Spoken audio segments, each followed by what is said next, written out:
Welcome to the George Groves Boxing Club. Dec, you're with me as always. Not always, but you're with me a lot of the time.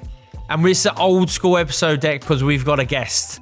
We're back with the old school episode. We're back with the old school episode, and this time we are with the brilliant Liam Cameron. He's kindly joined us. He's in the club. Liam, good to see you, mate. How you doing? I'm good. The adrenaline's pumping. I'm on the podcast with George Groves. It's mad. You can't predict boxing.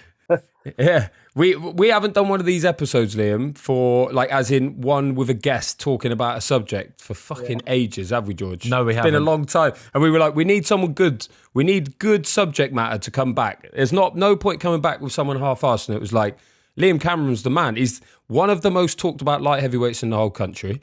I know from experience, your story is unbelievable. Listeners are going to be inspired by this, whether they're professional boxers or whether they're, doing other stuff, other pursuits in life. I think they're going to take a lot from this episode. And you kindly joined us late at night as well when you put your kids to bed. You're trying to keep them quiet. Thanks, mate. We're back in business, George. Yes. Liam, your story is incredible. Like, I got to be honest, I'm only aware of it recently. I think, when you fought Lyndon Arthur was when I sort of cottoned on, and then you've had the big fight, or at least might not feel like a big fight, but the big aftermath of your fight with Ben Whittaker. And then I want to get down to it and find out what's next for you, like what, because I'm not sure if any of us know yet. But also, you've had a fascinating journey to get to this point, as is, and many ups and downs. And I'd love to hear about it from you, my friend. Mm. Yeah, it's mad. Should we let's wheel it back? So, like you said, George, a lot of people, even our listeners, will be like, "Yeah, definitely saw you in the Lyndon Arthur fight. Definitely know you from the Ben Whittaker fight." But you've been a professional for 15 years now, and many people will know what happened to you. But for those who don't, let's wheel it back. Let's start April 2018, I believe, was the fight where everything changed for you. Yeah. You were Commonwealth middleweight champion at that point. That's correct, Yeah, isn't it? Commonwealth middleweight champion. I just defended it. With a second round knockout. I got the drug test. I paid for it because it weren't a voluntary one. All hell broke loose. But I know it sounds daft. Looking back now, it's made me who I am. I wouldn't change it for anything. So I'm glad now. I wouldn't have said this before, but I'm glad it's happened. That's an interesting point as well, isn't it? Because listeners will hear that, like, going through shit, and it's like, so 27th of April, you boxed, Nicky Gemman in Sheffield. It was a post-fight piss test. That's right, isn't it? Yeah. And what happened from there? So, like, as far as you're concerned, you've ingested no drugs, performance enhancing or otherwise. What happened from that point on when you leave the arena? When I entered the arena, I was notified. I was notified a month before that it was drug tested, this, that, and that. As soon as I got to the arena, you get notified. There's your UCAD man. He follows you everywhere. You go for a piss, is there with you. But all he wants is an after P test.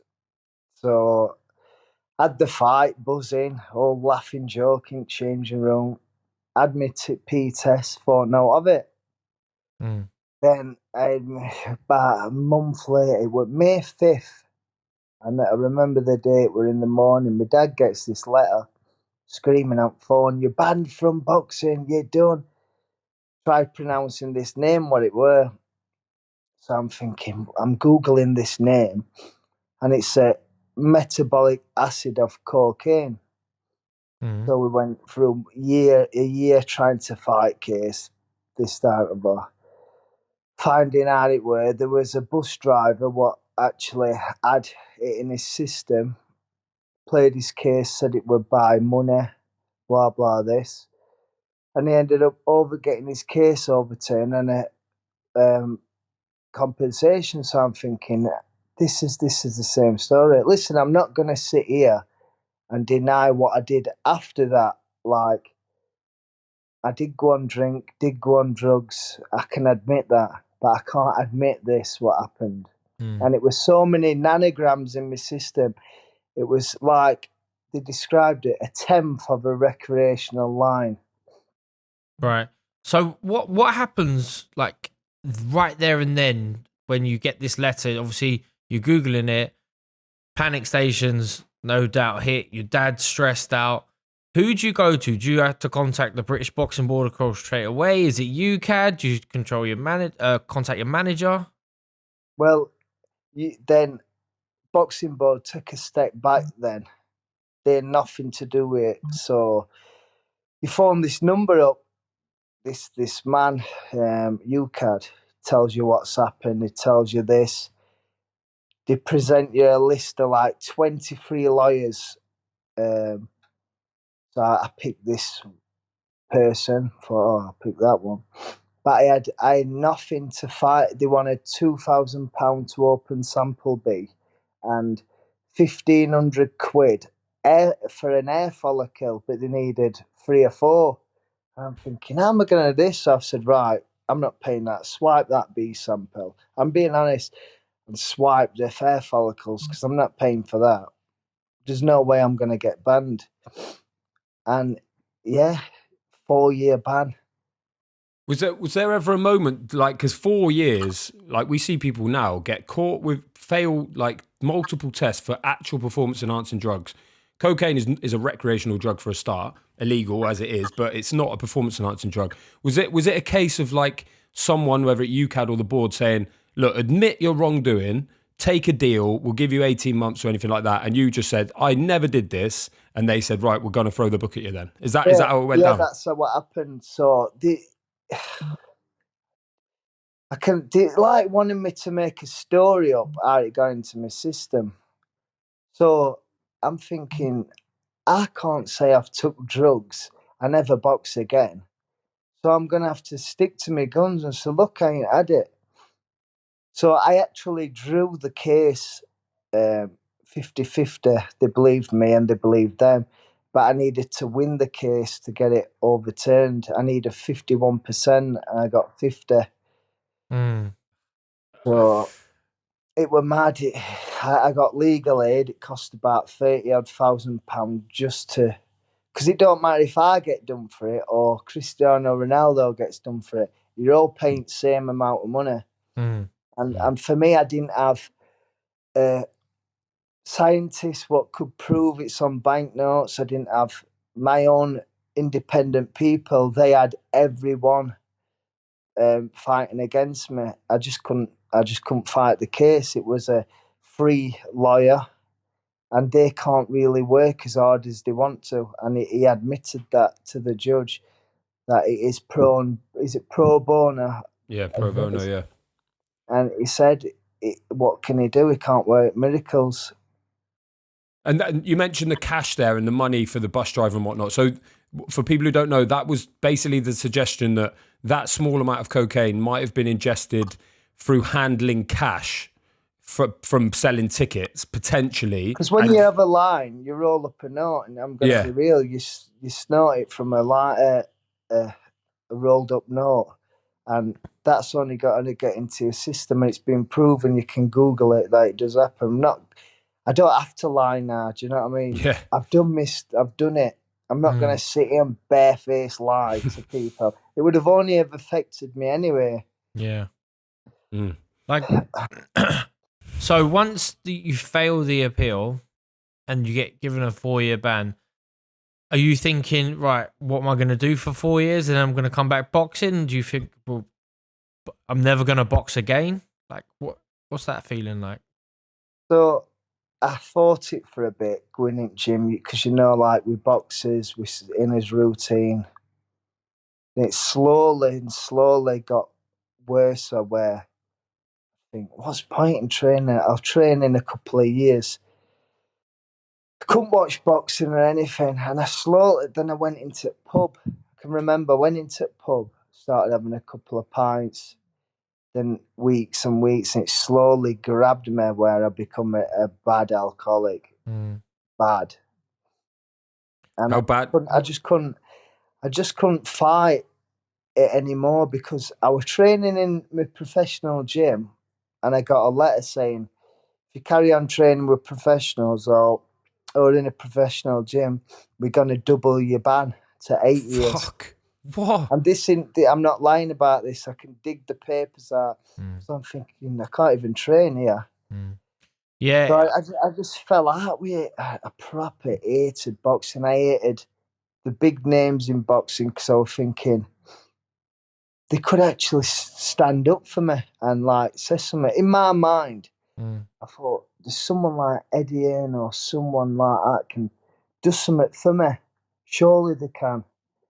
Then that's when I turned to drink and doing other stuff as well, and it were a bad time in my life.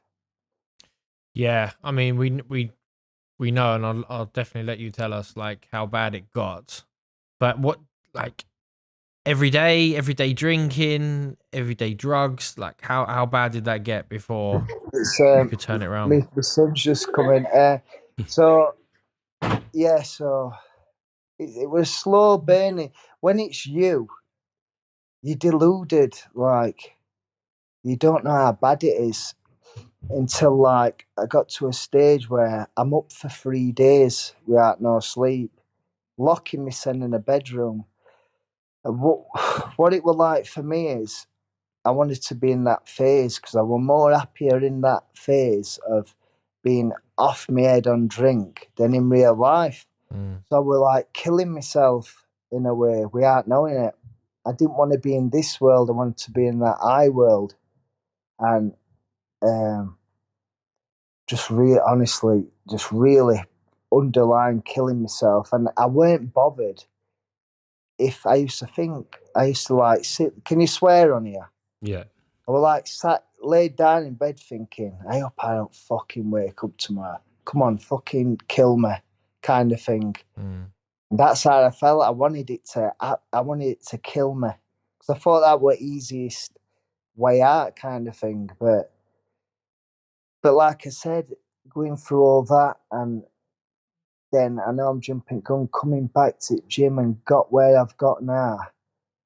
So glad it's happened because I'm a brilliant person. I can really say that. Wear me out on my sleeve, whether it's friendship, relationship, everything. And I've really turned my life around. And I didn't believe it could happen until 4 weeks ago. How quickly did that go from the failed appeal and you being told not to go in a professional gym and you being on your bed thinking those things? Like, how quick was that spiral?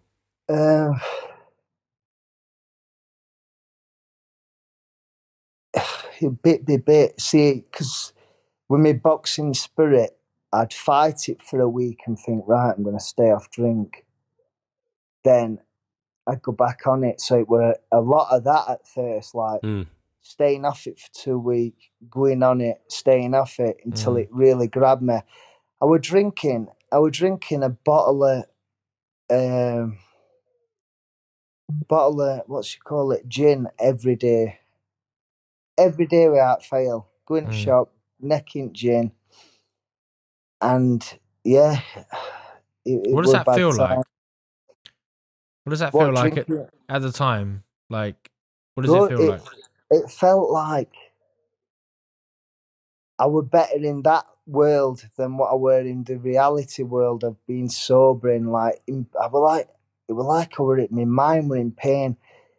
I wanted to hurt people for what, like, I know I'm laughing, but I can't describe it. I wanted to hurt people. And like, when I was drunk, I were a bad drunk. Yeah. So you mentioned there that you would try and fight it for a week and then it wouldn't happen. You go back and whatnot. What was the turning point? Because you hear about people hitting rock bottom and you don't know until you're there. Like what was your rock bottom? What was the turning point? What got you to where you are right now? So the turning point, stopped up for 3 days. No sleep, just drink. Then come home, went into bed, just dripping with sweat, like in bed.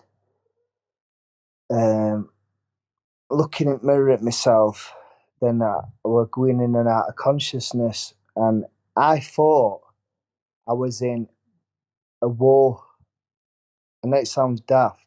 I thought we were in a war. I could hear bombs and that, but it was just my imagination, like bombs, and I could see a wall, and I was like, and that were me, like having an overdose kind of thing. And my girlfriend looked at me and she went, you've got to go to hospital.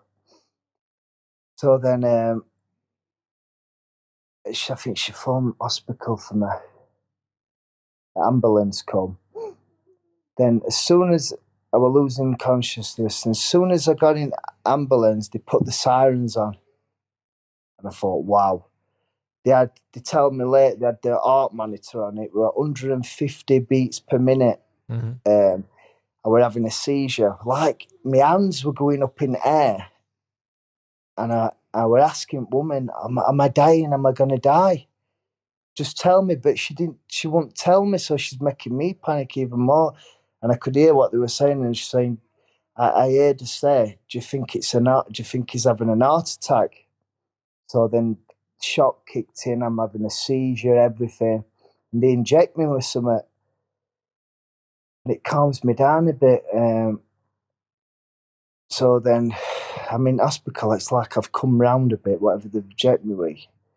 And this man's pushing me on my bed, and my girlfriend come, and the woman like took me into a room, and she went, "What you done? The amount what's in your system is ridiculous. You should be dead. What you been doing?" And it was like I was getting a bit. I thought, "Where this is bad." As she's telling me off, I thought I could hide it. Do you know what I mean? But she knew everything, so she sat me down and gave me a big talking to. And do you know? Oh yeah, as I were going in and out of consciousness in the ambulance, when I wanted to die, I actually crapped myself. I didn't want to die, and I was like, beg. I can remember with my eyes shut, going, "What have I done? What have I done to my kids? Why have I done this?" I shut my eyes and I said, "Listen, if I survive this, I will stop drinking, stop doing what I'm doing." And I survived it. And in January, it's been 2 years since I had a drink. That's incredible. Well, January just gone, or the one coming up? The January, what's coming up? 2 years. Genau. So that you haven't drunk. Is that like that was literally you recovered? One drop. Fuck, Not one drop on my tongue. And I said pride in that. I love it now when people say to me, I can't wait for someone to ask me, "Do you want a drink?" And I go, "I don't drink." Do you know what I mean? So is that your? Because I don't know exactly, but you see and hear so many stories. People like they're addicted to substances and they have to go like through counselling. They might have to go to, not Alcoholics Anonymous, stuff like that, where they get treatment to come off of it.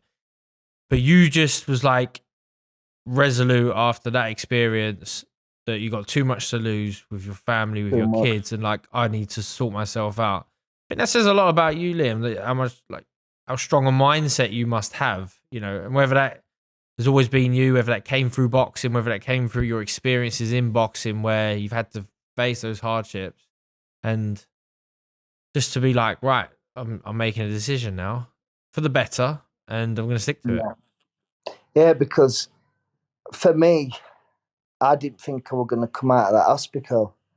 I was guaranteed 100% certain I was going to die. I just could tell how my body felt and how I was shutting down. It were weird. My skin were blue. A weird feeling. And in the hospital, when they told me I had stage 2 blood, what were it now? Blood pressure. Oh, it was through the roof. I had to go through procedures where they were going to have to reshock my heart. I was on blood pressure tablets, and only old people have them, like 80-year-olds or like. So I were on these things. So yeah, got myself out of it. So at what point then, Liam, did boxing? Because presumably April 2018. So that means your ban was up in middle of 2022, the 4 years. At what point did you go, right, I've done that now, maybe I'll give boxing another go? Was it always part of the plan that you would try it again? No, I never thought I'd box again. So obviously, I mean this in a nice way to Jim. I must have said without me knowing, I'm going to come back. Because I tried that fighter in me. Weren't pissing about and doing it to take Mick. We're doing it because I was fighting it, then fighting. Then I can remember my first run. It was a 10-minute run on treadmill, and I was knackered. I couldn't do another minute, and that was how I started. And I did that every day. So my mate who ran with me, Steve and Hassan, they used to take me running every day. And Hassan goes to our gym, Steel City. He helps out. And I went, oh, they're all laughing at you in gym. I went, why? He went, saying you're going to make another comeback. He's never going to do it. This is not like saying they said it in a bad way. So I thought, right then, I'm gonna show him. I'm gonna go down to gym Tuesday to watch. I think Dalton was sparring or Junaid. Watch sparring, got that buzz. Now when you watch a bit of sparring, and Grant and Pierce come up to me and went, right, do you want to start your training back Tuesday? Proper now, massive, 128 kilo here. And I can remember looking at him in the eye and going, yeah, I'll start. But in my mind, I was thinking, I'm not coming Tuesday. There's no way. And I ended up going Tuesday, and I've been there since. When was this? Vaguely, about 2023. So when I boxed Ben Whittaker, it was a year boxing. And what'd you weigh? What was you weighing when you came back to the gym? So you 128 kilo. That's 280 pounds. Yeah. So when I boxed Lyndon Arthur, boxed Bival, he's beat Yard, he's been champion of is it IBO? Yeah. That was 9 months of boxing. Fucking hell. So when you go back in the gym that Tuesday, you're that heavy. Are you like, what did you do? Did you hit the pads? Did you spar like that? Obviously you used to be a middleweight. Like we're talking like 75 kilos. I think I did. I don't know if it was one or other. I ever did 4 rounds pads, polished. I were on floor, gasping for air. Back on floor, one of them ones. Yeah.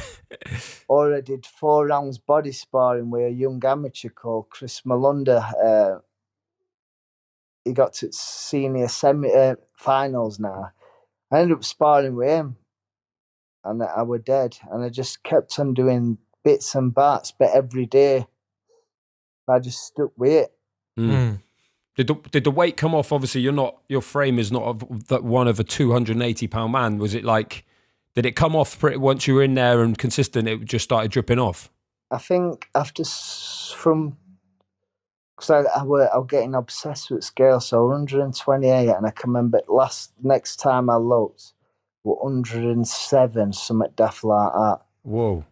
107. I ended up fighting my first fight back at cruiserweight. Yeah, that was 190, the Robbie Connor fight, yeah? Yeah, Robbie Connor, obviously. So that was October of 2023, the comeback fight. And yeah, 190, which is a big drop down from 280. I think that were like 12 weeks of training that. Fucking hell. My deluded self again thinking, I thought I'm going to smash this kid to bits. I'm going to knock him out in 1 round. And I was dead after a round. 2 rounds, I was knackered. Yeah, you got to lug that 190-pound frame around as well when you used to walk around at 160. And he were a lot bigger than me. And he were a natural big lad. Then I just kept on dropping weight. And my body got tight or strong. It takes a bit for your body to... You can lose your weight. It's when your body's like solid, strong, like a fighter. Do you know what I mean? Do you think you're better now at light heavyweight at your age with your experiences than you was before that failed drugs test all them years ago now? Oh yeah, 100%. I'm more better fighter all round. I'm not scared to lose now. I know that sounds like I don't go in there to lose, but I'm not afraid to lose. I'm not afraid to get knocked out. Before I used to think, if I lose, what am I going to do? I go in there, I do my best, I give it everything I've got, and I know that's good enough. Obviously, I've proved it now. So I've got big confidence now coming off my last fight, and even the Lyndon one. That were 9 months of boxing. When you got the Yeah. call for the Lyndon Arthur fight, how quickly did you accept that? What was your feelings beforehand? Because obviously he's been, as you say, he's been in there with world champions prior. You know, he's got that win, beating Anthony Yard. So, and he's knocked out or dropped, apart from Yard, every one of his wins. So I was thinking, said yet at fight, as we do as fights, thought, yeah, buzzing. Because I actually come back into boxing to get £20,000 for a deposit for an house. That was my goal. So when I got that fight, I thought, oh, dear, that's all right. Take it. But I just trained hard, and I believed in myself. I thought, I didn't watch him because I thought if I watch him and I see him knocking people out, it might frighten you. So I didn't watch it. I just thought, what it is. Just to fill in the gaps of that story. So Robbie Connor was the comeback fight. Then you had 2 first-round stoppages, Harry Matthews, Hussein Ataba. So then in the June of this year was the Arthur fight. Lost on a split. Yeah. And then within 4 months, you're fighting Ben Whittaker. So obviously you gave such a good account of yourself against Lyndon Arthur that then you become a viable opponent for Ben Whittaker in Riyadh. How did that one come about? Like, what can you remember the call? Like, how did you end up fighting Ben Whittaker? So it's been not talked about it, but my manager Lee Eaton, which by the way, best manager ever, what he's done for me. He just said, what would you if win this Lyndon fight and I'll get you Ben Whittaker fight. So I'm thinking, I've got to deal with Lyndon first. So I went in gym, ticking over. And he said, I've got you Ben Whittaker fight. Tell me money. So I said, yeah, buzzing. So Lee Eaton phoned my trainer up and said, Liam, don't sound bothered. But I'm not, because until it's like done, it don't excite me. So then Lee phones me again and says, the fight's accepted. It's going to be in Saudi, but I didn't know he said this. It's going to be in Saudi. Saudis have to confirm it. Probably next week they'll make the announcement. So that night I'm in bed on my Fire Stick, clicking away, and it don't work. So I'll go on my phone, and this Turkey Al Sheikh posters this big card with Berta Bev on it, and I'm thinking, so I'm jumping all over me. So that's how you got the confirmation that you was on it. That's how I got the confirmation that just through Instagram or Twitter. Thinking what? But I didn't hear my manager say all this. So yeah, we're buzzing, jumping all over. So go on, George. No, you go. No, so you've had that Lyndon Arthur fight. You drop a split. Now, I think, and I'm not Ben Whittaker, but I think Ben Whittaker and his team are looking now, going, I need to now do a much better job on Liam Cameron that Lyndon Arthur's does. That makes the statement that we want to make. You know, he's got a good record. He's just come off a good performance. I'm gonna go out there and I'm gonna slice him up. I'm gonna piece him up. I'm gonna make a show. I'm out in Saudi Arabia, so I want to impress. That's where everyone wants to be right now. Did you have that feeling that you were sort of being handpicked for an assassination, and you weren't there to make that happen, to let that happen? Yeah, what happened is all cameras all over. When I went to a press conference, I'm not picking anyone out. It's not their fault. It's just how it is. But one person interviewed me, and everyone else interviewed all the other boxers. So I thought, I'm here to get beat here. No one's bothered about me. In fairness, Liam, I got to stop you there, right? Because that was the presser. George, we were there. Yeah. And the reason that is, Liam, is because that card, there's fucking, how many fights there were? And it was everyone. Wardley, it was that one, wasn't it? Wardley, Clark, all that lot. So the problem we've got is it's like, you got to try and back a horse and try and get it. So don't take it personally. No, but do you know what I mean? So I'm going on to my story. So this was second phase when I walked into the Kingdom Arena, because every day you had to go there at 10 o'clock at night. Yeah, Because painful, all the isn't it? events are on at night. So when I walk in, it's just me and my little team. When Ben walks in, all cameras are running to him. When Bertie be have the cut running. So I thought, I used to think, I wonder what it's like that. It's nice for them. I'm quite happy for Ben getting this exposure. And yeah, he totally overlooked me, looked down on me. Because what it is with him, he wears these Louis V shoes and the sole's about that big, so he looked about a foot bigger than me. But on fight week, he got shorter and shorter and shorter, thinner. And it was mad how small he got. Yeah. I suppose he must be quite big, therefore he's quite tight at the weight, and therefore you see him shrinking throughout week. Loads of fighters do the same. Well, did you have tactics going into that fight, or was it just I'm gonna do what I do, I'm gonna feel him out for the first round, and then I'm just gonna react to whatever he does? My tactics, what I thought about were don't bite to anything he says. Don't, if I miss, I miss. But what I do, I don't. It's like mad a boxer when he reads it. When I see a fighter slip, like when I've thrown a punch, I'll see where they slip. So that's where I don't throw to that head. I'll throw to where they slip in. My right hands were aiming to where he was slipping and they were just hitting him. And I don't throw a textbook right hand, I throw it swinging over the top. And he's not really seen stuff like that. And I weren't bothered how much hammer I took. I was ready to walk through anything. Only how he were going to stop me is if I physically couldn't get up or anything, if my legs were like jelly. That's only how he were going to beat me, I think. And when you're in the fight with him, he's a sharpshooter. He's fast. He's very skillful, very reaction type fighter. But you was having an effect. You know, you was timing your right hand to where he was slipping. You look stronger than him at times as well. Did you feel any of that? Did you feel like this is maybe easier than I thought it was going to be? Maybe it's harder than you thought it was going to be. That you was you comfortable in the fight? Was you relaxed or was you stressed? I can remember first round, super fast.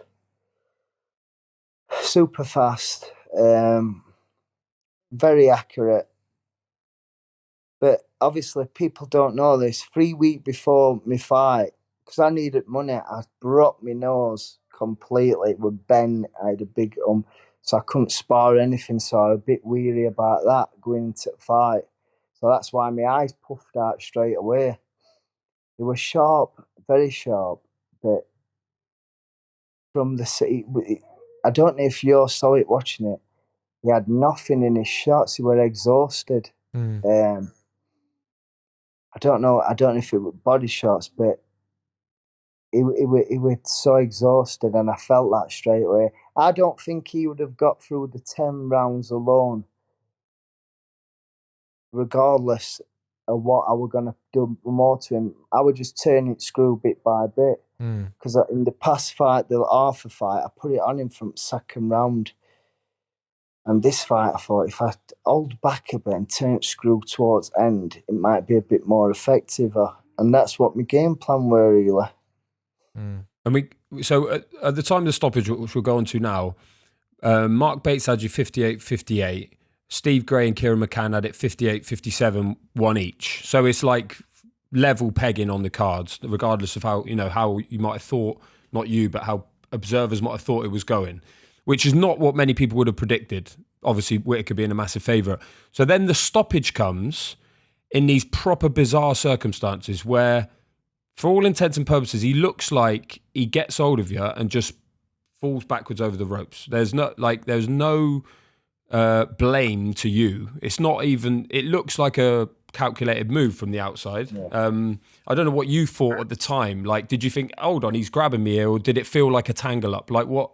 How did it feel at the time? It started off with low blows. I was thinking, he's blatantly low blowing me here. This is mad. He's blatantly doing it. And I thought, that's not like a person. You're supposed to be a bit discreet with it, but he's basically doing it. And then his body shots, I could hear everything. He were like, that last shot left up to his liver did him. And he grabs hold of me. And if you freeze frame it or watch it normal, just before his back hits ropes, he goes like that with his head. Nah. How many fighters you see do that? He's a off the rope fighter, and he can do all these dance moves. Why is he flipping at you? And he holded on to me that much, he flipped me off. If it would have just been him, I'd have just pushed him over, wouldn't I? Yeah. And was you thinking that there and then in the moment, like, or was it just like, what the hell, what the fuck, what am I doing outside the ring? People forget I fell bad and all. I landed on my head. People forget that. Oh, my up Ben's all right. He's hurt his ankle and his neck and that. Forget that, Liam Cameron. It's peasant. He was here to lose. Do you know what I mean? I'm peasant. I hurt my neck as well and stuff. And there's a funny clip on the internet. Grant runs round and he goes, look at him, he's knackered, he wants art. But Ben goes like that to look at him and puts his head down. So, listen, he's. I hope he has. Do you think he'll have rematch? What do you think? Well, yeah. What do you think, George? I think it's a good idea for him to rematch you, to not have that over his head. Do you know what I mean? Whether that can get done or not, I don't know. You're both signed to different promotions. He might want to go in a different route. I haven't heard a lot of interviews from him since, and I rate Ben Whittaker. I like him. I think he's a supreme talent. But if I was advising him, I'd say, look, mate, I think you need to fight Liam Cameron again, sort of set the record straight, because your guy was sparring him. Was your guy sparring him? Yeah, he was. Yeah, before that last fight as well, Lucas. Yeah, so Lucas was up sparring him, and he's a nice guy when you see him. And we had him on the pod. He's on the pod. And I think even if there was nothing controversial about the ending, because it wasn't a satisfactory ending, it was a premature ending. You need to do it again, and I think you deserve another shot at him. So I hope that happens for your sake, because that's once that commotion happens and they're on the floor and he's not getting up and you're up in your corner. I thought, oh, he's won. I thought you've won. I thought he's not fit to continue. It's not your fault, and you've won. Don't it? But I don't. But then you don't know the rules, do you? So you're sitting there. Do I need to get the rule book out quick? Is it just down to? Is it Victor Loughlin in the ring? Does he have to make a call? He goes and asks. Probably goes and asks the board officials, like, there's no VAR, but what's going on here? Like, what? How do we score this? And it goes to a no contest, not even scorecards. You imagine a journeyman doing what Ben Whittaker did, or probably even me. Yeah, if it had been you, Liam, if it had been shoe on the other foot, you would have. Ben Whittaker would have won that. Of course, he would have. And that's how you've got to look at it sometimes. But I can say that my manager phoned me yesterday and is in good negotiations. He says, I don't even use that word. I stay out of it. I don't got a clue. He said he's in good negotiations. The fight's gonna happen. I don't know if they're looking for a venue or whatever it is, but I'm confident it's gonna happen. And would you approach the fight any differently? Would you just fight the same way? Would you expect him to come out with the same style, same tactics? Don't know. I don't think what's he gonna do? Back foot and jab and more. You can turn a fight if he's doing it one way. If he's only got jab and move and hit and miss to win a fight, you know as yourself, George, you change the fight. The other opponent has to change the fight, and I don't think he can do that for 10 rounds. Plus, I'll be more confident now. I've got a lot on the line. I've just had a massive can't even believe it, a sponsorship deal off this guys called Warlord, what sponsor Anthony Joshua and Derek Chisora. And what they've offered me, I can't even repeat because no one would believe me. They want to buy me my house outright. That's the plan. Plus my sponsorship money. What they're gonna give me. That's incredible. It's not even believable. So like, yeah, keep if they made you sign any NDAs or anything, don't tell us. Yeah, don't fuck it up. Don't fuck it up. I'll tell you. Talking of sponsorships, though, Dec, should we go straight on to what's underneath that hat right now? Yes, Liam, because you've not just joined the GGBC, but you've in fact joined the old the real exclusive club, and someone's took a kind shine to you and your performances and said, "Do you know what, Liam, I got something for you." And tell us about that. Shall I unleash Armageddon? Shall I take it off? Yeah, go on, sure. Fucking hell. Oh, mate, it looks sore. That there was the original hairline. Yeah, so Liam, so Ben Whittaker had a go at your hairline in the build-up. That's where this all came from, right? That was part of the trash talk. That's right, isn't it? Yeah, so I got bolder and bolder as that interview went on. I'm thinking no one's going to know that I'm receding because I'm combing it all right. Big lights. Yeah. No, them lights they do. They're not being like scissor gaps in hair. And I'm thinking, oh, God, then he rips my hair. And I do this fakest laugh ever when he says it. So this Dr. Arshad from Leeds, hair doctor, messages me out of blue. I want to do your hair for you.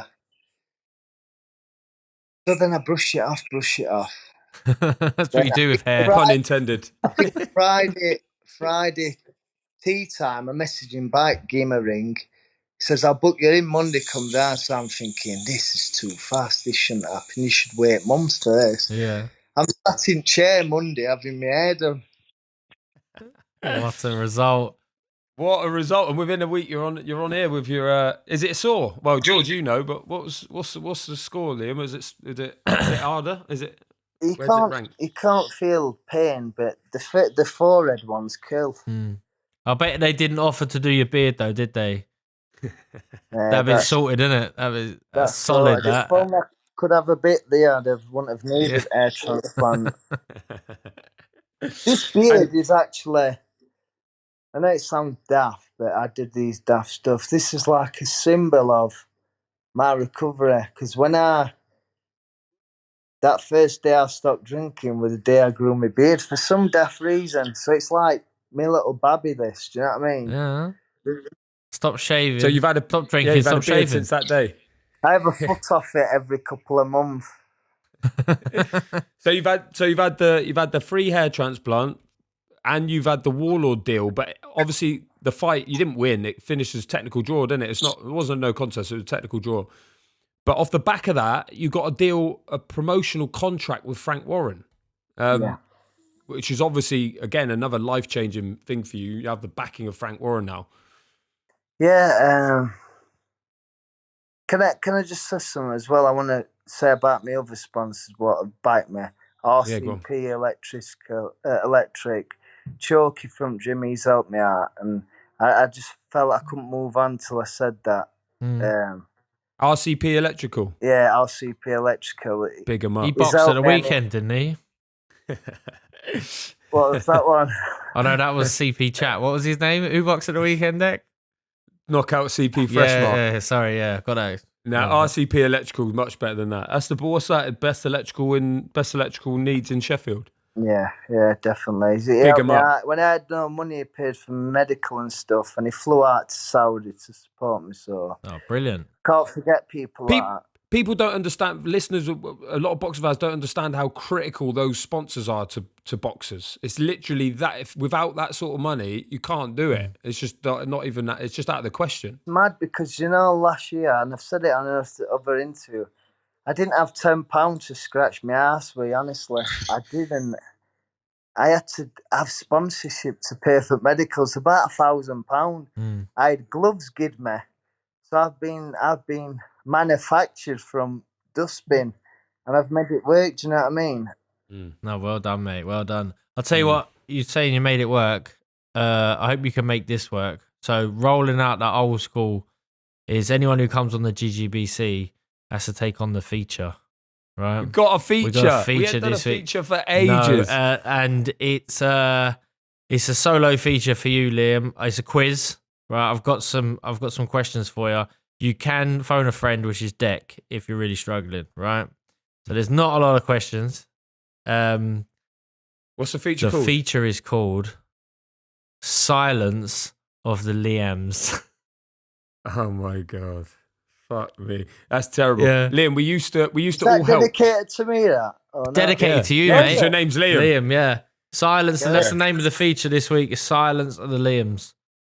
I like it. Right, what's the premise then? What we got, Right, what's we so got to obviously there's been some fighters, past and present, who have called Liam and, I don't know, sort of been silenced in one way or another. So I've got a question for you, do? Fucking hell. and I want to know the answer. And if you're not sure, you can pass it over to Dec. I'm sure Dec knows all of these, right? So, right, first Right, question let's is, which Liam lost to Gervonta Davis in 2017 and then went silent for 2 years before returning to box at the weight above? Got it. He fought Maxie Hughes. Fuck. Yeah. Did he? Yeah, not in his next fight, but later on at that year he. But the Is year it that Australian? No. his name starts with Liam. Liam.